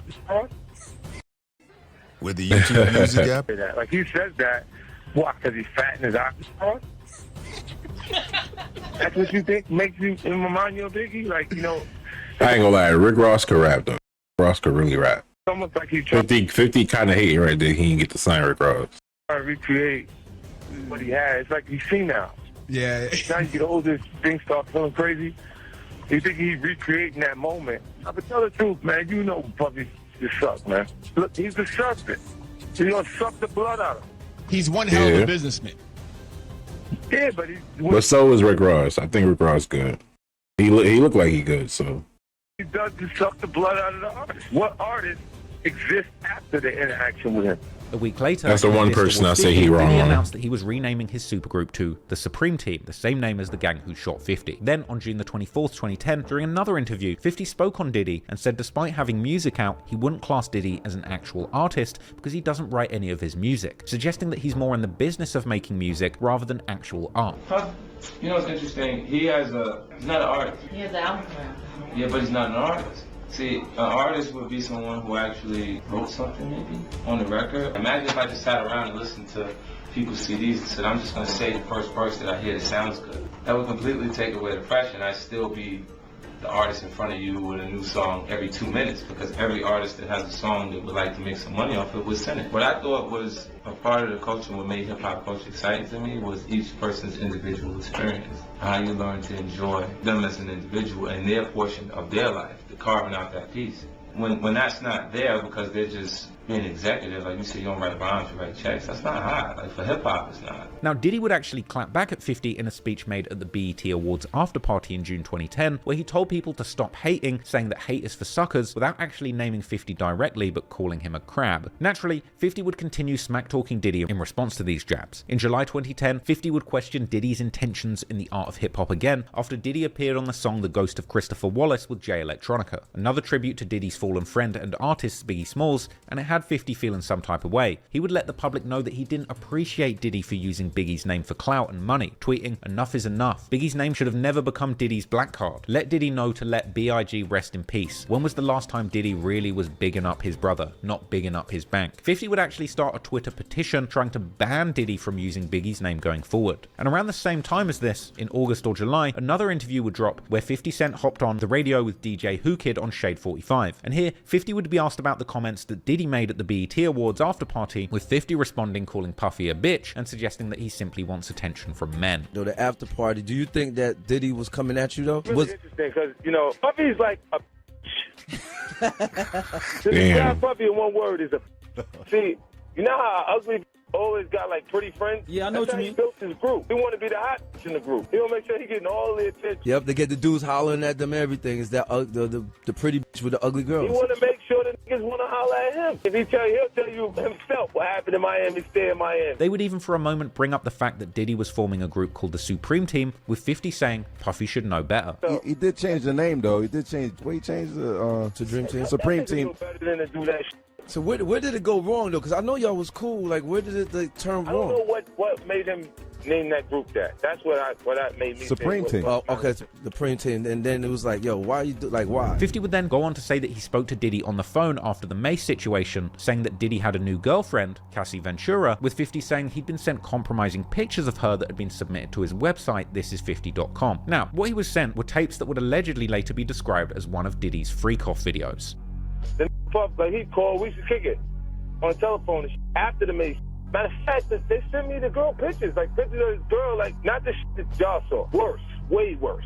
Wow. Oh, you kidding me up? Like penetration pictures and Oh. come on, man. Damn. Come on, Phil. And when 50 says in the interview, not the stuff that you saw, it's way worse, he was referring to leaked topless pictures of Cassie that had circulated in mid-2009, with them eventually being taken down for a pretty interesting reason, with one Hollywood gossip blog explaining that the topless pictures of Cassie were taken down due to a claim from Bad Boy Records, on the basis that they had bought the photos and had exclusive rights over them. Interestingly, this 50 Cent interview was the following year, months after the rumors had circulated on Twitter that Cassie's even more compromising clips had been leaked, and the following year in 2011, Media Takeout would report that they had been contacted by somebody claiming to have an explicit tape that starred both Diddy and Cassie together, with an explicit photo of themselves together also getting shared online around this time. But anyway, 50 would go on explaining that after he was sent the alleged freak-off video through his website, he actually called Diddy to ask him if Cassie was really his girlfriend. Say, yo, you with this girl, like you really, like you like her, like that? And he was like, yeah, that's my girl. I'm like, all right, I'm gonna send you something. You look at it, you call me back. 50 said that it was after this confirmation from Diddy that Cassie was indeed his real girlfriend that he sent Diddy the clips, but he was surprised when Diddy called him back and said thank you for the video. I sent him the photos, the pictures and everything, and the nigga called back and was like, yo, thanks, man, about snack, yo, I really appreciate that. Diddy would go on to quiz 50, asking him where did you get these from, with 50 reminding everybody that usually when he gets sent something, it's getting posted online. I sent him the photos, the pictures and everything, and the nigga called back and was like, yo, thanks, man, about snack, yo, I really appreciate that. Yo, where you get these from? And I said, you know, like, because they know, like, if something crazy is going on, if they send it to me, I'll make sure it get out there. Like, as far as this video.com is concerned. Yeah, yep. And then 50 would go on to drop a bombshell, explaining that because of the way Diddy reacted, he realized that these pictures and videos weren't being made because Cassie wanted them, but because actually Diddy wanted them, even saying cryptically that Puffy likes to take advantage of all the suckers. You know, I really kind of felt like those photographs was not happening because of Cassie. I felt like they was happening because of Puffy. A girl moved from a man, and she upgraded to be insecure. You know what I'm saying? They start feeling some kind of way, especially like whoever the guy was she was with in the photos versus where Puffy's at. Cause Puffy's, he ain't no slouch. You know what I'm saying? Like Yeah, he's been able to take advantage of all the suckers. This was a bombshell interview, but it didn't really pick up steam at the time. Interestingly, however, a month later in September 2010, 50 Cent would actually run into both Jay-Z and Diddy backstage, with 50 later telling MTV that he'd seemingly squashed his beef with Diddy, with the two having a conversation and coming to an understanding, with 50 saying, "I had a conversation with Puffy the night before Jay. He gave me a whole new perspective on his actions. He's like, I understand the way you felt because of what I was doing at the time, but I wasn't thinking what you was thinking I was. You done hit me 9 times, I'm just in the fetal position because I understand why you're attacking me. But if I can't touch bases with you to tell you what I'm thinking or why I did it, then you can't understand it." We created a little clarity out there. Interestingly, a week later, Diddy would be on the cover of Vibe magazine along with 50's arch nemesis Rick Ross. The article would discuss the feud, with 50 stating that Diddy was unfazed by 50 claiming to have the nudes of Cassie. But Diddy wouldn't answer any direct questions or give any quotes relating to 50 Cent. Seemingly, the bitter feud was frozen into a cold war at this point. 50 and Diddy would appear to leave each other alone for all of 2011 and the majority of 2012, with one of the only jabs being thrown by 50 in December of 2012 when he made a tweet about music manager James Cruz, an ominous post where he said that he asked Diddy what he did to James Cruz to make him act like one of his girlfriends, going on to say that Diddy said, "What happens in Miami stays in Miami." And Tony Yayo from G-Unit would later say in a Vlad TV interview that 50 had actually told him that Diddy had hooked up with James Cruz. Already said. Oh, he said, 50 said James Cruz F Diddy. Oh. Like had sex with Diddy. Some crazy. Okay. But come on, I didn't believe it was true. You know what I mean? Shout to Diddy, Cruz, and 50. Now, this was seemingly a joke, but some took it serious, and it was yet another hint from 50 Cent that Diddy's extracurricular activities were slowly getting known by the world. But once again, things would quieten down between the two, until 50 once again saw something sus from Diddy, with 50 on social media just being unable to hold his tongue. This time, tweeting a picture of Diddy and Rick Ross embracing, almost as if about to kiss, with the caption, "Good morning, girl." Again, nearly a year would go by before another shot would be fired, with 50 reposting that same picture, along with yet another sus image of Diddy with Steve Stout in March of 2014, along with a caption reading, "I ain't saying nothing, but something ain't right, LMAO." But while 50 was throwing jabs, Diddy was getting busy. At the end of March, he would release a new song under his original stage name, Puff Daddy, assisted by French Montana and Rick Ross. 50 Cent would quickly react in an interview on 92Q, which has unfortunately since been deleted on their website, but in a Vibe article reporting on it, it was claimed in the new interview that 50 had called Diddy's new song with French Montana and Rick Ross straight garbage, saying, "You know he hasn't got any music you want to hear if this is what he's deciding to put out." 50 would elaborate on his comments in a Hot 97 interview, saying that the song was weak. You made some comments about, I think, Puff's new joint. Yeah, it's a good record, man. Which one? I like it. That Big Homie record? Big Homie, yeah. I like when he does that type of talk. I like when he does that type of talk. That's the type of talk you want to hear from Puff. I think he's weak. Funk would ask 50 about his strained relationship with Diddy. You and Puff have a weird relationship. I'm just saying, I don't want you. I'm not trying to force you to think what I think. Sometimes you like it, sometimes you don't. You gotta admit that to me. You can't. Sometimes. No? Sometimes I like Puff? Sometimes you like him, sometimes you don't. You ever, what's not to like about him? And this is where Flex would actually ask 50 about Mace in that iconic moment where 50 says Mace wasn't worth $2 million with $2 million in his pocket. But anyway, beyond these comments, what would happen next would see the beef between Diddy and 50 kick off in the boardroom once again in a big way. As clearly having seen Diddy make millions of dollars from his Ciroc partnership, 50 would decide to enter the vodka market himself with a bang in 2014, partnering with drinks maker Suntory to promote a new vodka called Effin. Ironically, 50 making a mockery of Diddy would be the basis of one of the very first marketing campaigns for Effin, as 50 would go viral with an image of Diddy getting a dance from a very large woman, accompanied by the caption, "Damn, 50's right, I'm effing up right now." Diddy would reply in a post of his own, seemingly unfazed, stating, "If it ain't making me money, making me better, or making me happy, I ain't making time for it." 50, however, would continue using Diddy to promote his new product, with another Instagram post saying, "Nothing like effing by the fire, new drink, no more puffy juice, lol." The vodka wars were now in full effect, and it was effing gang spinning the block on the Ciroc boys on a regular basis, and one of 50's regularly used quips was referred to Ciroc. Effing gang. This is something he would use to make fun of young Thug. Vodka was nasty though. When Thug tweeted that he smoked blunts so big they looked like, with 50 saying, "What the F? He on that puffy juice, lol, hashtag effing vodka." He would also take aim at Diddy and French Montana, posting an image of them laying suspiciously close to each other, with a caption reading, "What in the effing vodka is going on in this picture, man? Something's not quite right." In May, 50 would post a clip to Facebook of his car surrounded by fans, telling followers that no one ever shows out like this for Diddy. They don't never do this for no Puffy, you kidding me? No more Puffy. In June 2015, at the BET Awards, Diddy would fall on stage while performing, which 50 came out to say was the highlight of the whole event. BET. The highlight of the whole goddamn show was Puffy busting his them all. From here, Diddy and 50 would continue to go back and forth. Apparently, the following month in July, Diddy made a post for 50 Cent's birthday showing a picture of them together with the caption saying, "Happy birthday," and that he'd sent 50 a lifetime supply of Ciroc. In August, Diddy is on the Breakfast Club and has his people take down 50 Cent's bottle of effing vodka that was in the background, which 50 had apparently sent for Diddy personally. In the game, there's not enough people taking any chances. Everything is... What the hell are you doing, man? What is going on? There's grown men crawling behind other grown men. Just to give some backstory. What is going on, yo? No. 50 Cent sent a case of effing up here for Diddy. And he signed it with a card. He gave him a card. And now we have revolt people crawling on the ground. Friends, Curtis Jackson. Yeah. Now, be clear, Diddy did send 50 a whole lifetime supply of Ciroc. Yes, for yeah. his Wait, birthday. somebody crawled and took it down? Wait, I missed something. What the fuck? I'm way too far back.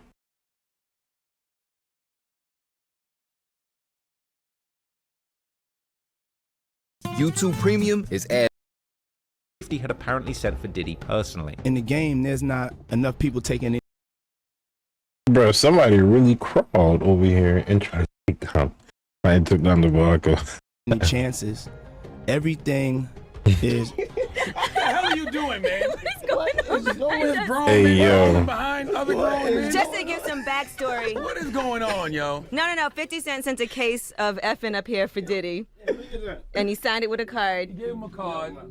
And now we have revolt people crawling on the ground. Friends, Curtis Jackson. Yeah. Now, be clear, Diddy did send 50 a whole lifetime supply of Ciroc Yes, for his birthday as well. So you guys have a hopefully friendly back and forth. Yeah, you know. Just so people know what's going on. Thank you. Why the vodka wars look like rap battles now? Why did that shit? Nah, hey, yo, what it is, it's enough for everybody. So I welcome him into the game. It's good to see somebody of my color out there, represented in this field. And, hopefully he appreciates me opening up the doors for him continuously. That's basically what he's saying, but he would not be as successful as Ciroc. I just need him to know that. Nah, but I sent him a lifetime supply of Ciroc, and so I appreciate his gesture. He only sent you one case. That's kind of an insult. A lifetime supply? I mean, when you first starting out in these little companies, they don't really have a lot of supply, So that's, with Homeboy's Vodka, sometimes maybe you can only send a case. It's been great to see more people of color get into the game and to be able to get the different endorsements and the support. And so, I welcome anybody that's coming in, hustling, trying to, get their thing off. So, I wish 50 the best of luck. Then, like a nasty rash you picked up from a freak off, the beef would spread quickly to Diddy's inner circle, as French Montana would find himself on the front lines of the vodka wars too. In late August, French would be seen giving an underhanded shout out to effing vodka whilst at an event that they were sponsoring. Man's here, he came by. Shout out to effing vodka. That's kind of watered down, but I love it. 50 would react to this clip laughing and saying that French is down with G-Unit, not Diddy, and hinting that Diddy hadn't cut French a check for his loyalty to Ciroc. 50 would then make a post saying that French had an in-store when nobody showed up and that Diddy must have set him up. Yo, check this shit out. So, yesterday, French Montana had an in-store up in the Bronx. 10 people showed up. He said, F this, let me have a drink. Puffy trying to make me go against 50, he set me up. The following day, French Montana backtracked and would be on stage dissing effing vodka. I guess 50 don't know me and Max do run CT, right? Oh shit, he calling out CT. Wait, he in CT? Right? We don't f*** with that effing vodka over there, you heard me? A couple days after that, French would post a follow-up video on social media dumping bottles of effing vodka in the trash. That's how I feel about your boy. What the is this? 50 would then respond to this, saying Diddy must have called French after he said that he liked effing and forced him to trash the bottles. Yo, I just seen a clip of French Montana throwing bottles of effing in the garbage. Puffy called him like, you said you like this. You want your record out, don't you? You dummy. You playing. They putting us out of business. You better do something! 50 even posted it with a caption comparing French's post to Diddy sending his runners to fetch cheesecake for him like they did on Making the Band, as well as another post saying that Diddy must have touched French Montana's butt like James Cruz for him to back Diddy so hard. And 50 would tweet around this time that he had spoken to Diddy, who told him that he was getting too old to keep up with the beef. Not long after that, 50 would post saying that Puffy must have been mad to find out that effing vodka was the main event at the latest sales meeting for Suntory Drinks. And over the next year, there would be a few sparse jabs between 50 and Diddy's camps. 50 would tweet seemingly indicating that Diddy was pissed when he found out about 50's effing deal and hinted that perhaps Diddy had offered him a Ciroc deal. In February 2016, when news circulated after an ex-LAPD detective claimed that Diddy had paid Keefe D $1 million for the hit on Tupac, 50 reposted it with a caption saying, "So Puffy with it, huh? You gotta watch these punks. Scary ass dudes will try you. Hashtag no Puffy juice. He killed your favorite rapper." And 50 would follow up with a skit on his Instagram where he recorded himself telling someone on the phone that Diddy killed Tupac. I told you you can't trust these. Puffy done killed Tupac, man. In April 2016, 50 appeared on Shade 45 with the Heavy Hitters, where he once again discussed how much better effing was than Ciroc and that he has a bigger vision than Diddy. Man, talk to me about the liquor, bro. Man, we're doing it like, it's a premium vodka. It's made from wheat. Ciroc is made from grapes. So, it's more sugar content. And it, wine tested, you smell the grapes, so they gotta figure out how to, it's a little more syrupy. They gotta get rid of the grape taste to bring peach. Or to bring those other things that are there, so you see. You're taking the same blueprint that he did with Ciroc Boys, or the Ciroc flavor. That's cool, he only did it in New York, so he had the right drink, just the wrong vision. 50 would go on to explain that his plan with effin was to hurt Diddy before going on to say that Diddy is someone who stands next to the guy, but 50 really is the guy. So you and Puff go at it neck and neck all the time with your brands? Well, it's gonna hurt him. Look, he's a guy who stands next to the guy. He's not the guy. I am the guy. Right? He's next to Biggie. He's next to Greg Mack. He's next to Mace. He's next to the Locks. Next to Kim. When have you seen him by himself and was excited? 50 would repeat his earlier assertions that Diddy isn't an artist, just a music mogul who cuts checks to real artists. He's not an artist. He's a party promoter, a business person, producer, a lot of other things, but not an artist. You know what I'm saying? Then when Diddy announced he was retiring from rap to pursue acting full-time, 50 joked that he thought Diddy retired 10 years ago. However, there would be some small responses, even if not from Diddy himself. That same month, May 2016, a drunken French Montana throws more effing in the trash when he's at the Breakfast Club. Throw this shit down.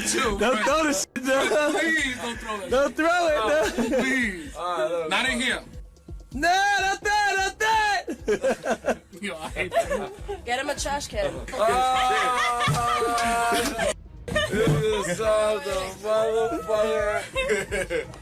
Damn. Now you doing dirty all you want. Look at this guy, man. He look over. This guy looking over. You know what I mean? Think it's sauce already. Do that, man. I want to hit against the wall. Who drank this Four Loko? Who drank this Four Loko? This Thunderbird? This thing is sauce as hell. No, hold on, leave this right there. It's all good. Look, and I drank Ciroc while I drank Henny when it's time in, you know what I'm saying? But who drank this Four Loko? I'm so heated right now. Like, I'm heated. But guess what? This shit don't even want to close. Like, once you open it, don't close. Look. It's leaking all over my hand, look. It's leaking, look. Hold on.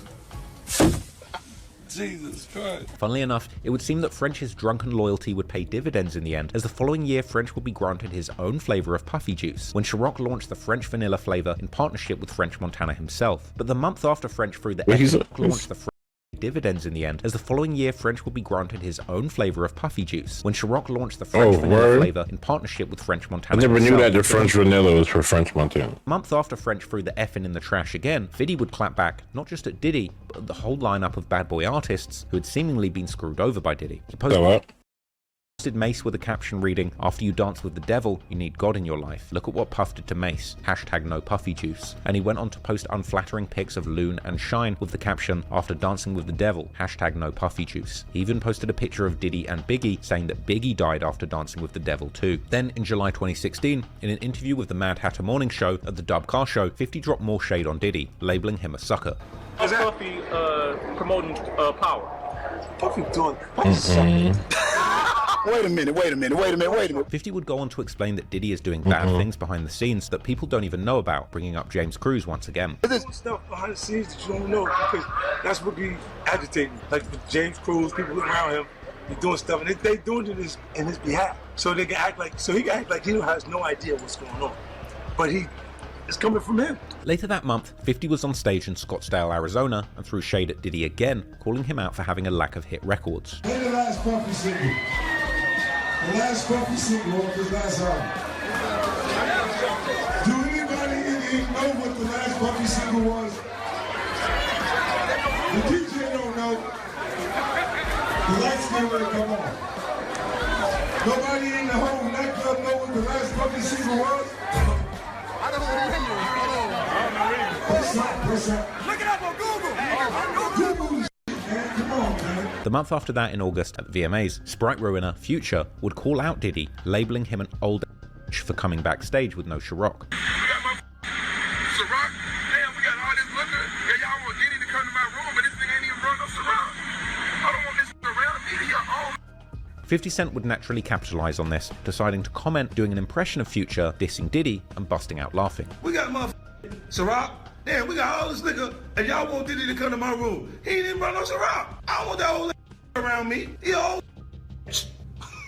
It was another bitter summer between 50 and Diddy, but almost like a bear going into a hater hibernation. Into the winter, 50 would appear to leave Diddy alone for the time being, and the no puffy juice posts would interestingly slow down during this time, with only a few hilarious jabs sent by 50, like one image of Diddy looking like a woman, with the caption, "Puff like, I don't care what you say 50, I'm so sick of you messing with me, no matter what." And ultimately, the vodka wars would seemingly come to a stalemate too in July 2017, when it was reported that 50 Cent had actually sold his stake in Effin' Vodka for a rumored $60 million, after DJ Envy aired the news on the Rumor Report segment on The Breakfast Club. Now, 50 Cent apparently no longer is working with Effin' Vodka. In case you haven't noticed, he hasn't been posting his hashtags Effin' Vodka or Effin' Mob. Now, it turns out, I guess he actually agreed to sell his minority stake and his contract as a lead spokesman. So yeah, he sold the stake in the company about a month and a half ago. They was having all those vodka wars, and he wasn't even a majority owner. Well, you still make a lot of money as a minority owner. But Puff is a majority owner of Ciroc. Like I wouldn't have been going, but he was like, they was slandering each other hard body over vodka. Well, 50 was slandering him. Well, 50 seen over $60 million from his bio, allegedly. I'll just say that. Okay.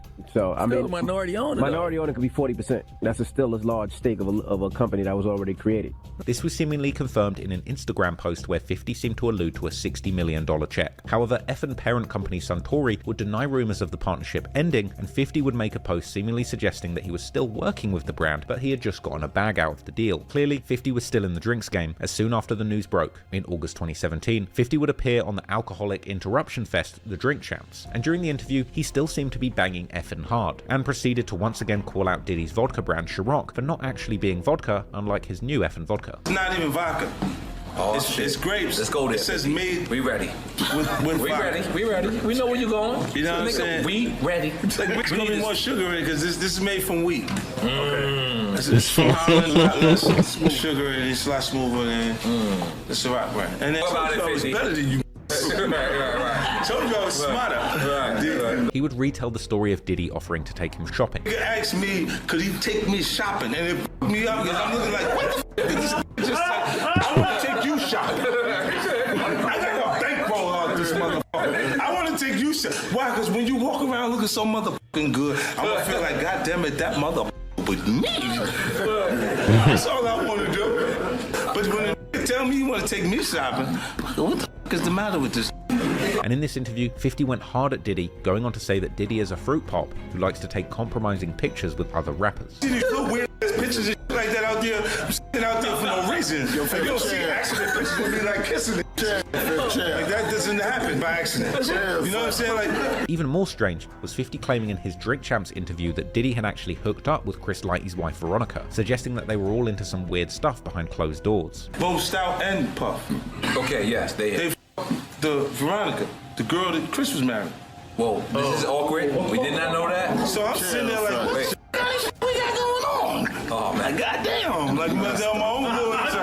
50 would even go as far as to say that later you're going to find out that everything I'm saying is real. Later you're gonna find out a little shit that I be saying be real.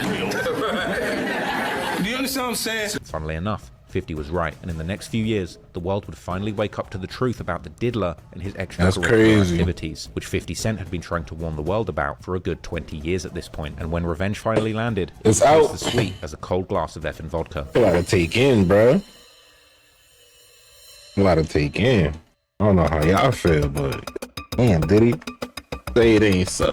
You a diddler. Once the Ciroc versus effing vodka wars got put on ice, 50 Cent still would go out of his way to beef with and diss Diddy. One of the biggest and most disrespectful run-ins in this beef would be when 50 appeared on The Breakfast Club at the start of 2018, where Charlemagne would ask him why he always calls Diddy gay, reading a recent post that 50 made going at Diddy, where 50 posted from the hospital saying that he was recovering from pettiness and that his followers will soon be gay and happy, dissing Diddy to say that you're now under the leadership of Puff Daddy and that you need to report to the nearest rainbow, with 50 denying that he actually called Diddy gay in the post. When you continuously call Puff gay, does that affect your relationships in Hollywood? I don't call him gay. I said, Let me read it, Fifth. Oh my God. Sorry I can no longer help you guys. Soon you will all be gay and happy. You are all now left under leadership of Puffy Daddy. Report to the nearest rainbow. Dinner Thieves in theaters January 9th. 50 would go on to say that he was only making fun of Diddy's recent interview on the Drink Champs, where Diddy made sus comments about Fabulous not coming to his parties. The Drink Champs. Yes.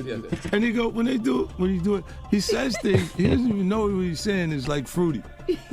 You know what I'm saying? Like, he says something fabulous and he goes, but me and you, we ain't party. Like, we need to party. What is he talking about? What is he talking about? That's the kind of stuff that when people say that to me, I get a little uncomfortable. Diddy would respond to that in his own interview on The Breakfast Club in the following weeks, confirming that he did indeed offer 50 to go shopping, sideswiping at him, saying the only reason he did this is because he looked like he needed new clothes. I asked 50 about that. He said you did the same thing to him. You asked him to take him shopping. Yeah, I thought he needed some clothes. Damn. What? I'm a nice guy.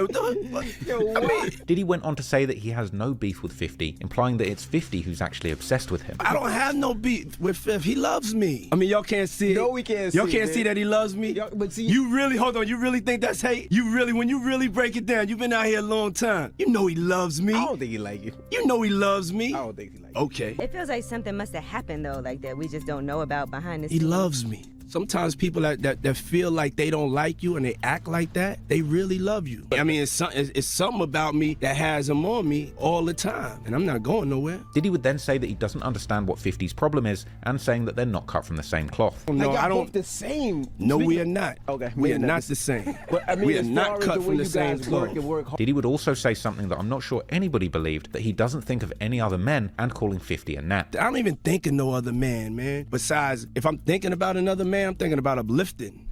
I'm not thinking about all that. All them gnats, they can't really touch me. At the end of the day, y'all see and y'all know what it is. Diddy ends the segment saying that he doesn't take 50 seriously and knows that 50 has a sense of humor and that the jabs are all part of his personality. When he does that, it's like funny to me. I don't really take it personal. I know he has a different sense of humor and he's just not in my life. We don't have to never cross paths, and I will never say nothing negative about him. Because that's just not me. A few days after this, a clip of Diddy appearing on Watch What Happens Live with Andy Cohen circulates, where Diddy addresses his relationship with 50 Cent and tells him that he believes 50 loves him and that he only disses him because he's insecure. 50 Cent has thrown a few insults your way recently. He called you a fruit boot biscuit, among other things. Have you talked to him about this, and why do you think he's throwing insults at you? He loves me. He loves you? Loves me. And so it's out of love? I mean, or some insecurities. Yeah.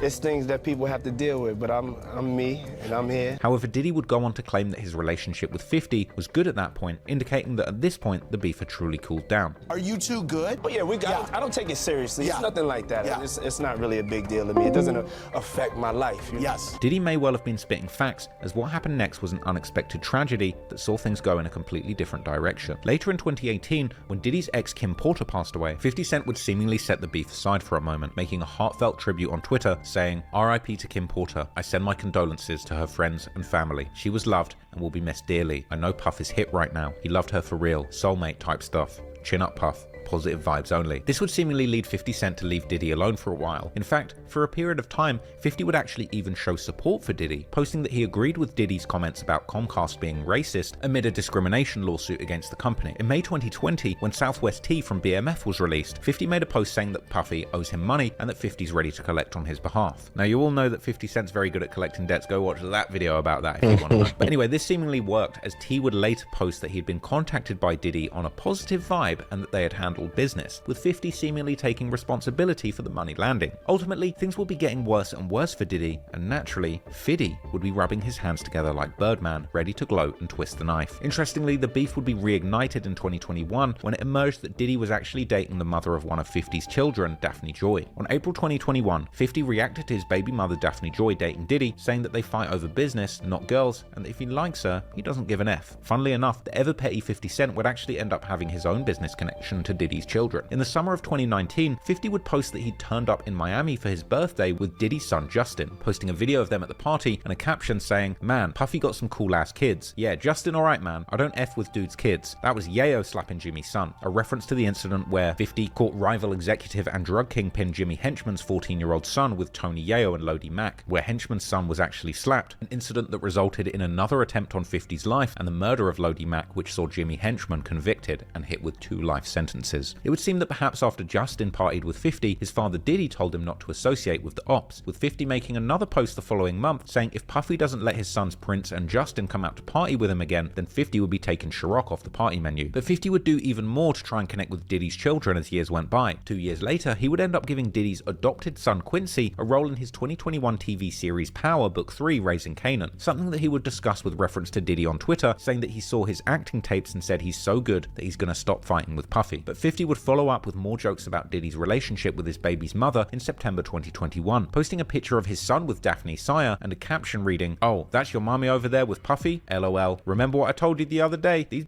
be crazy. Shake my head." This seemingly didn't discourage Daphne from sipping that Puffy juice too, and she would clap back in a comment on the post saying that she never bothers 50 and wants to be left alone. Then, in November 2022, she'd publicly wished Diddy a happy birthday, posting a pic of them together and calling him her favorite person. Now, 50 Cent seemed genuinely unbothered about the situation, and in an interview a few years later, he would claim that he hadn't kissed Daphne on the mouth for 10 years, so somebody got to do it. You know, City Girls up like a mouth. Did you do that just to fuck with Diddy? No, that was ahead of the thing with Daphne or whatever like that. But y'all, man, I ain't kissed in the mouth in 10 years, man. Somebody got to kiss him. However, it would seem that 50 had the last laugh in that situation, but it wouldn't be for a few years until Diddy's downfall truly begun. And while this isn't a video about Diddy's downfall, ultimately it would be one thing after another for the marred mogul. And every time something bad landed for Diddy, Fiddy was waiting in the wings ready to poke fun at it. On October 2023, after the arrest of one of Tupac's alleged killers, Keefe D, reports would circulate that Diddy might have been the person who arranged the murder with an alleged $1 million bounty. Reacting to the news with glee, 50 Cent would post the last picture of Tupac with a caption taking aim at Diddy, saying, "Damn, so Pac got lined up by Brother Love. LOL. Time to lawyer up. This might get sticky." A day later, 50 Cent is on stage and makes even more comments, joking that he doesn't go to Diddy's parties because he doesn't want to get a hug from behind. That's why I don't be going to the Puffy parties.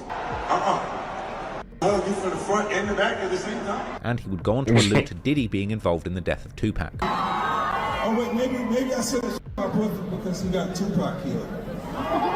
Later, when Jada Pinkett Smith was going viral, 50 would do a now iconic post, editing her into the final picture of Tupac, and saying that Jada was in New York looking for Diddy so she could get back for Pac. It was almost as if 50 knew something big was on the way with Diddy, as only around a month after these skirmishes about the Tupac case, it would be in November 2023 that Diddy's downfall would truly begin to unfold, as Diddy's ex-girlfriend Cassie, whom 50 Cent had mentioned having compromising pictures of in the past, would drop a bombshell lawsuit outlining the horrendous behavior that Diddy had subjected her to for years. Now, this isn't a video about those allegations, and I won't be breaking them down here, but she essentially exposed the dark side of Diddy, accusing him of physical and sexual violence, as well as detailing the alleged freak-offs that she was forced to participate in. Now, Diddy denied the allegations at first, but in a telling change of fortunes, just one day after Cassie's lawsuit was filed, Diddy ended up settling with her, paying out a rumored 8-figure sum to avoid being exposed even further. In March 2024, footage emerged of a brutal physical assault that Diddy had carried out on Cassie years before, meaning that his post defending himself was pretty much much a lie for the whole world to see. It was undeniable that Diddy not only lied about his innocence, but really was the violent monster that people accused him of being. We saw him on the tape. 50 would go on to make jokes about this, reposting the image of the beatdown to his Instagram account, along with a caption saying, "Now I'm sure Puffy didn't do it. He is innocent. This proves nothing." This is what his lawyers are going to say. God help us all. Now the world knew about Diddy's awful treatment of Cassie, there would be no denying it. And in March 2024, Diddy would take to social media to issue an apology, which is now infamous. 50 Cent wasted no time and immediately sprung into his petty ways to provide commentary, posting an image of Diddy's apology with a caption saying, "This is not going to work. Who is advising him right now? Shake my head. Bad." And it didn't take long for 50 to jump into action and begin plans of financially capitalizing on his longest running op's downfall. After Diddy settled his lawsuit with Cassie, news broke that Diddy was stepping down as chairman of his media company Revolt, with 50 Cent seizing the opportunity and publicly offering Diddy to buy Revolt for the low, in a hilarious caption that read, "I'll buy that from you, Playboy, for the low, because you know Cadillac and AT&T gonna pull out. I'll give you a few dollars for it now. Sell it to me, then we can be friends. I'm serious. Call my phone." In December 2023, rumors would spread that 50 Cent was even developing a surviving R. Kelly-style documentary on Diddy's downfall, with 50 reposting the news saying that he is the best producer for the job and that he has got a lot of receipts ready. From here, he would begin a relentless trolling campaign comparing Diddy to R. Kelly and teasing the title of his upcoming docu-series as being Diddy Do It. And when federal government raided Diddy's home in March 2024, 50 took to social media to update the title of the documentary from Diddy Do It to Diddy Done, and saying that the feds don't sweep your homes with this much force unless they really have a case, with the implication being that Diddy had been secretly filming lurid encounters with his celebrity friends and the feds were sweeping for the tapes. 50 would comment on this theory in brutal fashion, with another post showing the paperwork on the news that Diddy had secret cameras in every room of his house and had apparently recorded every celebrity encounter at his freak-off parties and beyond, with 50 captioning the post saying, "SMH, this is going to be so good. What you want to bet I'm going to get these tapes? I'll pay top dollar for them. You been over there? I don't go to Puffy's parties." And he would go on to make a hilarious tweet that seemed to put Diddy's face on renowned S-trafficker Jeffrey Epstein's face, with a caption saying, "Boosie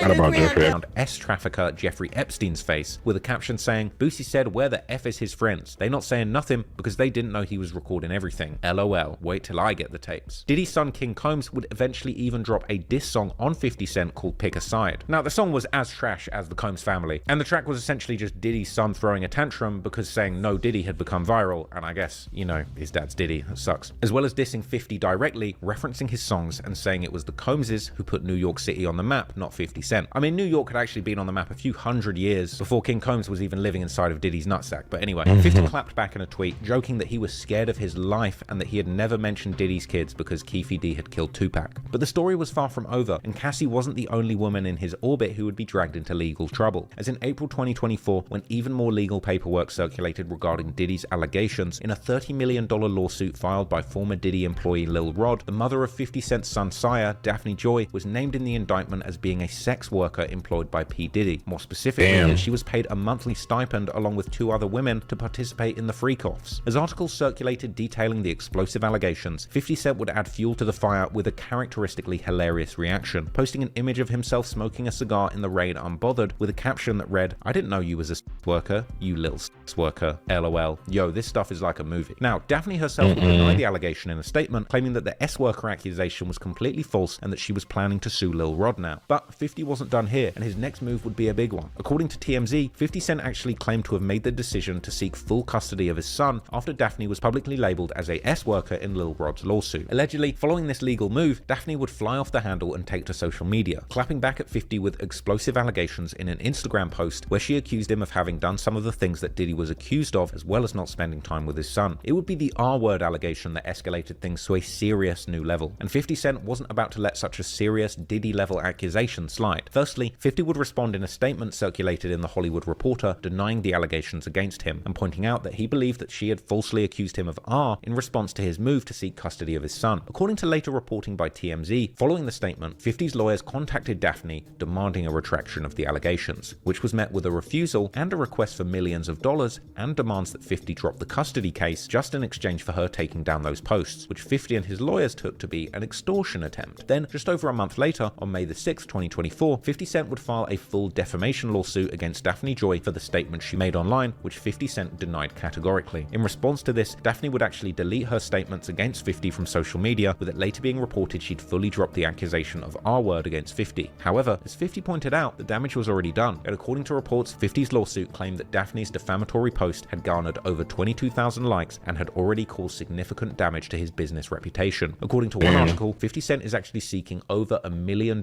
in damages against Daphne for her alleged defamatory statements. Now, right now, that's still an outstanding case, but it could well be that Daphne Joy has dug a hole for herself so deep there's no way of getting out, even with Diddy's support. But setting aside the beef with Daphne, 50 Cent's decades-long beef with Diddy was finally coming to a conclusion, which was nothing but W's for 50 Cent. In May 2024, it was reported that Netflix had won a bidding war for 50 Cent's docuseries about Diddy, Do It? Interestingly, the last piece of the puzzle was a final chapter in the vodka wars that truly brought the Ciroc era to an end. In June 2023, before the full allegations dropped, Diddy would accuse Ciroc owner Diageo of racism, claiming the company failed to make promised investments in his brands, essentially saying Diageo claimed that the distribution for Diddy's drinks brands were limited to urban areas. But then, in January 2024, after the allegations, Diddy dropped his racism lawsuit against Ciroc parent company Diageo, with it being reported that Diddy withdrew all claims of racism and that Diageo and Diddy's business partnership was completely over, likely with Diddy's legal problems putting him in an awful position to negotiate or accuse others of wrongdoing. After Diddy's downfall, rumors would circulate that Ciroc was actually looking to replace Diddy with 50 Cent as their new brand ambassador, and rumors circulated that a $100 million deal was on the table for 50 Cent to potentially step into Diddy's shoes as the main spokesman for Ciroc. However, this would seemingly turn out to be just a rumor, with 50 Cent issuing a denial explaining why he would never work with Ciroc, saying, "I own my brands. I wouldn't be an ambassador for Ciroc. I haven't seen anybody drinking that stuff lately. It's over.